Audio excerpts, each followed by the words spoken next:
Kalau dulu ada kalimat seperti ini, kalau maling ngaku pasti penjara penuh. Kalau sekarang tuh udah nggak perlu maling tuh ngaku tuh, dikarenakan sekarang per Juni tahun 2024 penjara kita tuh sudah penuh, bahkan over kapasitas. Penjara kita se-Indonesia itu hanya bisa menampung kurang lebih 140.000 napi. Kenyataannya per Juni tahun 2024 sudah ada 265.000 napi yang ditampung di penjara Indonesia. Itu kurang lebih surplus 89% dari total kapasitas yang tersedia, maka disebut dengan overkapasitas. Di sisi lain, negara asal muasal hukum pidana kita, yaitu negara Belanda, justru ingin menutup 5 penjaranya dikarenakan sepinya narapidana yang disebabkan oleh menurunnya angka kejahatan di negara Belanda. Nah, perbedaan kondisi ini sangat menarik untuk dibahas dan dijelaskan secara komprehensif, teman-teman.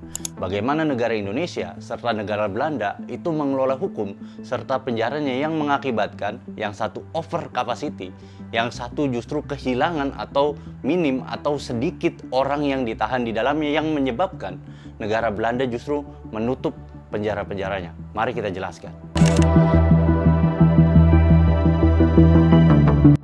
Harus diakui, overkapasitas daripada sebuah penjara itu bukan merupakan awal daripada sebuah masalah, melainkan akhir daripada rentetan sebuah masalah, teman-teman. Overkapasitas itu tidak disebabkan oleh penjaranya, tetapi disebabkan oleh pola penghukuman daripada suatu negara terhadap seorang penjahat tuh. Nah, di sini kita akan garis bawahi dulu. Kita sedang tidak lagi ngomongin kejahatan-kejahatan yang berhubungan sama badan, macam kekerasan fisik, perampokan, penghilangan nyawa, ataupun hal lain sebagainya yang berpengaruh langsung ke badan kita. Kita lagi nggak ngomongin itu. Kita akan ngomongin kejahatan-kejahatan kecil yang tidak berpengaruh ke badan, tapi berpengaruh ke barang-barang ataupun pelanggaran-pelanggaran kecil tuh. Sebagai analogi, seperti ini teman-teman. Makin kecil kejahatan ataupun pelanggaran yang ganjarannya adalah hukuman penjara, maka penjara tersebut akan cepat penuh. Kalau masih belum paham, gue akan jelaskan secara langsung nih atau secara realnya. Misalkan ada sebuah kejahatan kecil atau pelanggaran kecil macam melawan arus. Nah, melawan arus di negara kita itu ada hukuman kurungannya tuh 2 bulan penjara tuh. Nah, ketika hal-hal seperti ini, hal-hal kecil seperti ini dilakukan penghukuman penjara, maka penjara akan cepat penuh. Karena kita bisa lihat setiap hari di negara kita ada berapa puluh ribu orang yang melawan arus. Nah, itu kalau semua di penjara, penjara cepat penuh, teman-teman. Nah, di negara Belanda mereka melakukan logika terbalik dari hal yang sudah gue jelaskan tadi, teman-teman. Dan gue akan jelaskan kepada kalian, akan gue bagi secara 3 metode. Nah, ini gue yang membagi. Yang pertama ada good deal, yang kedua ada good alternative, dan yang ketiga ada good decision. Nah, gue akan jelaskan yang pertama dulu, yaitu good deal. Yang pertama adalah good deal, yaitu diversi. Pemerintah Belanda itu memfasilitasi antara korban dan pelaku untuk berdamai. Contohnya seperti ini, teman-teman. Misalkan ada pencurian sepeda dan kemudian pencurinya tertangkap. Nah, mereka difasilitasi oleh negara untuk berdamai. Dikarenakan ketika mereka ingin melanjutkan proses hukum, semua pihak di dalam kasus ini itu rugi, teman-teman. Yang pertama, si korban ketika ingin menggunakan sepedanya itu nggak bisa, dikarenakan sepedanya menjadi barang bukti sampai dengan persidangan selesai. Itu kerugian yang ditanggung oleh korban. Yang kedua, kerugian ditanggung oleh negara. Kenapa gue bilang negara rugi? Dikarenakan negara ketika melangsungkan proses penyidikan, penyelidikan, persidangan sampai dengan eksekusi putusan di penjara, itu kan semua pakai uang. Uangnya dari mana? APBN. Proses ini lama dan rumit serta mahal yang membuat negara rugi. Pada akhirnya sudah 2 pihak rugi di dalam sini. Yang ketiga yang rugi adalah tersangka itu sendiri. Dengan metode persidangan tadi yang pada akhirnya pemenjaraan, mereka kan kehilangan waktu untuk dipenjara tuh, yang pada akhirnya membuat mereka rugi. Nah, dengan metode yang saat ini yang dilakukan, itu metode yang merugikan semua pihak. Pada akhirnya diversi menjadi good deal. Dikarenakan kenapa? Dalam proses diversi, ketika korban dan pelaku saling bersepakat untuk berdamai, maka sepedanya dikembalikan, teman-teman, ke korban. Pada akhirnya si pelaku tidak dipenjara, tetapi ditambah dengan denda. Nah, denda ini yang kebanyakan membuat orang jera. Dikarenakan kenapa? Dikarenakan kita harus paham bahwa di dunia ini banyak manusia yang rela kehilangan apapun kecuali uang. Nah, ketika penjahat dihantamkan dengan denda berupa uang, biasanya mereka jerak dan tidak akan mengulangi dikarenakan sesuatu hal yang berharga hilang dari mereka. Maka dari itu, diversi menjadi langkah good deal yang dilakukan oleh pemerintah Belanda untuk menurunkan tingkat kejahatan di negaranya. Yang kedua adalah good alternatif berupa metode electronic monitoring. Jadi kan di step pertama ada namanya diversi melalui kesepakatan damai antara pelaku dan korban. Nah, ketika kesepakatan damai itu tidak tercapai, maka orang-orang ini bisa dihukum dengan metode electronic monitoring. Mereka dihukum tapi di rumah, dipantau oleh pihak kepolisian dengan cara dipantau secara elektronik. Nah, hal ini menjadi good alternatif dikarenakan apa? Dikarenakan negara tidak perlu menyediakan fasilitas berupa penjara, ngasih mereka makan 3 kali sehari, sampai dengan membayar uang gaji para sipir tuh. Pada akhirnya ini tidak membebani APBN negara, yang membuat penjara-penjara di negara Belanda itu kosong. Yang ketiga adalah good decision.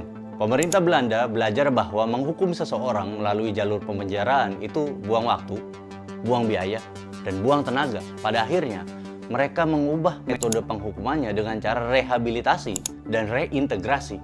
Pada jam-jam tertentu, napi-napi diminta untuk mengerjakan sesuatu yang pada akhirnya berguna untuk mereka sendiri. Analoginya seperti ini, teman-teman. Misalkan, di dalam penjara mereka disuruh buat keset. Keset ini dijual kepada orang-orang di luar penjara, dan pada akhirnya uangnya dikembalikan lagi ke penjara untuk makan napi itu sendiri. Ini pada akhirnya membuat menjadi good decision. Dikarenakan kenapa? Dikarenakan pemerintah tidak terbebani untuk memberikan makan daripada napi itu sendiri, dan pada akhirnya si napi akan mendapatkan soft skill tuh yang berguna untuk kehidupan selanjutnya. Harus diakui, pola penghukuman daripada suatu negara itu tercermin daripada hukum dan behavior masyarakat. Negara Belanda itu sudah shifting pandangan hukumnya atau pandangan cara menghukumnya. Mereka awalnya berpandangan bahwa seorang penjahat itu harus dihukum seberat-beratnya. Nah, ini kan pandangan umum nih, di semua negara pun pasti seperti ini. Nah, mereka berpemikiran itu sekarang agak lain. Dikarenakan kenapa? Dikarenakan dengan menghukum napi atau seorang penjahat seberat-beratnya itu tidak lagi efektif sekarang. Mereka pada akhirnya untuk kejahatan-kejahatan tertentu mengambil decision tuh yang tadi tuh ada good deal, good alternatif, dan good decision yang pada akhirnya ternyata ini terbukti efektif. Yang kita bisa lihat sendiri, mereka sekarang penjaranya kosong dan bahkan ingin menutup 5 penjaranya tuh. Sedangkan bagaimana dengan negara kita, yaitu negara Indonesia? Nggak bisa dibohongin bahwa masyarakat kita pada umumnya itu masih berpemikiran bahwa penjahat itu harus dihukum seberat-beratnya dan selama-lamanya. Dikarenakan hal ini nggak bisa disalahin juga karena terbentuk daripada hukum yang kita buat sendiri, teman-teman. Tapi kita harus sadari bersama pandangan ini sudah tidak lagi menarik dan bahkan justru merugikan semua pihak. Gua akan berikan contoh analogi kepada kalian. Misalkan terjadi pencurian sepeda motor dan pencurian ini pencurinya ketangkap. Pada akhirnya semua pihak rugi. Yang pertama, korban itu rugi karena motornya akan ditahan sampai dengan persidangan selesai. Dia terbuang waktunya, motornya nggak bisa dipakai. Yang kedua, pelaku juga rugi. Dengan cara kebodohannya yaitu mencuri, dia akan ditahan. Otomatis dia kehilangan waktu hidupnya untuk ditahan. Itu kan rugi. Yang ketiga, negara itu rugi. Dikarenakan negara kan harus melaksanakan proses berupa penegakan hukum, penyelidikan, persidangan, sampai dengan pemenjaraan. Itu kan semua menggunakan APBN. Dan hal yang paling konkret adalah per tahun 2024 setiap tahunnya kita harus mengeluarkan dari APBN sekitar 2 triliun. Untuk apa? Untuk memberikan makan para narapidana selama setahun full. Negara rugi, pelaku rugi, dan korban rugi. Semua rugi. Pandangan ini sudah tidak menarik, maka kita harus shifting. Gak bisa dipungkiri, Belanda bisa begitu dikarenakan penduduknya sedikit dan sejahtera. Serta tingkat kesejahteraan sebuah negara itu akan berpengaruh pada tingkat kejahatannya. Makin sejahtera negaranya, maka makin aman tuh warga negaranya. Terbalik tuh, makin tidak sejahtera negaranya, maka makin akan banyak tingkat kejahatan di dalamnya. makin kacau negaranya. Kita bisa lihat negara-negara seperti Islandia, Norwegia, Swiss, atau tetangga kita Jepang, Singapura, itu kan sejahtera warga negaranya. Kita bisa lihat di dalamnya aman atau tidak. Nyatanya aman. Dikarenakan kenapa? Kesejahteraan warganya tinggi. Sedangkan bagaimana dengan Indonesia? Gue nggak bakal ngomongin yang jelek-jelek soal Indonesia dikarenakan negara kita sedang menuju ke arah sana, negara kesejahteraan. Hal ini bisa terwujud asalkan kita sebagai warga negara semua mendapatkan kesempatan yang sama.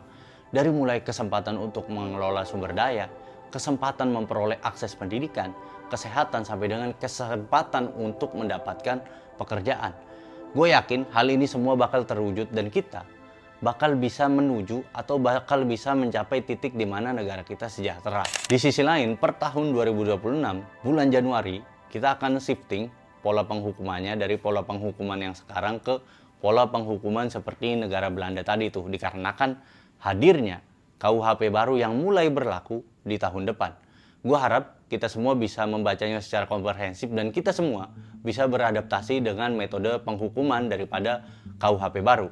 Semoga kalian bisa membacanya supaya tidak ada misleading informasi di dalamnya. Sekian yang bisa gue sampaikan, sampai jumpa di konten selanjutnya. See you!